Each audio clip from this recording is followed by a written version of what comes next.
నా గురించి ఒక వీడియో తిరుగుతుంది. నేనంటే మల్కాయిని ప్రజానీకాన్ని తాగుబోతున్నట్టుగా, మల్కాయి ప్రజలు తాగుబోతున్నట్టుగా ఏదో మాట్లాడినట్టు ఒక దాన్ని ఏమంటే మార్ఫింగ్ చేసి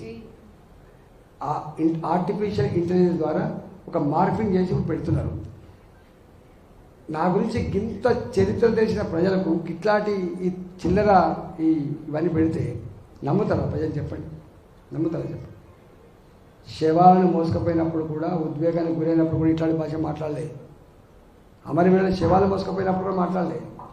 రాజశేఖర్ గారు నన్ను పట్టుకొని తలకాయ ఎక్కడ పెట్టుకుని రాజేంద్ర అన్నప్పుడు కూడా ఈ భాష మాట్లాడలేదు. దీనికన్నా పార్లమెంట్ లాంగ్వేజ్ ఉంటుంది, గౌరవం ఉండాలి.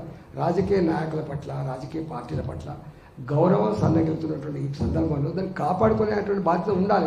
వీళ్ళే చిల్లరైపోతారు, రాజకీయ నాయకులు చులకనైపోతారు. మంచిది కాదది. దీని తప్పకుండా ఇవాళ ఏదైతే నేనట మల్కాయిని ప్రజలు తాగుబోతున్నట్టుగా ఒక ఆర్టిఫిషియల్ ఇంటెలిజెన్స్ ద్వారా మార్ఫింగ్ చేసి పెట్టి గెలిచే సీట్లు చేజార్చుకున్నాడు ఈటలా అని పెడుతున్నాడు.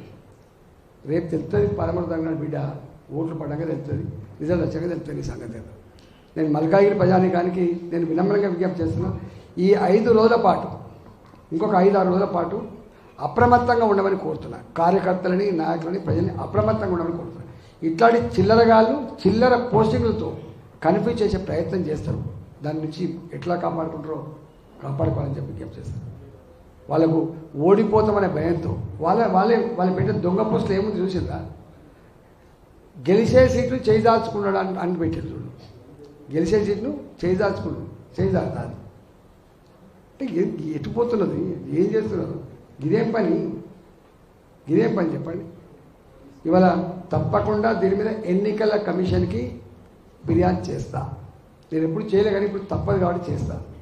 మల్కాయి ప్రజానీకానికి ఇలాంటి దొంగల పట్ల, ఇలాంటి దుర్మార్గుల పట్ల, ఇట్లాంటి చిల్లరగాల పట్ల అప్రమత్తంగా ఉండమని చెప్పి కోరుతున్నాను.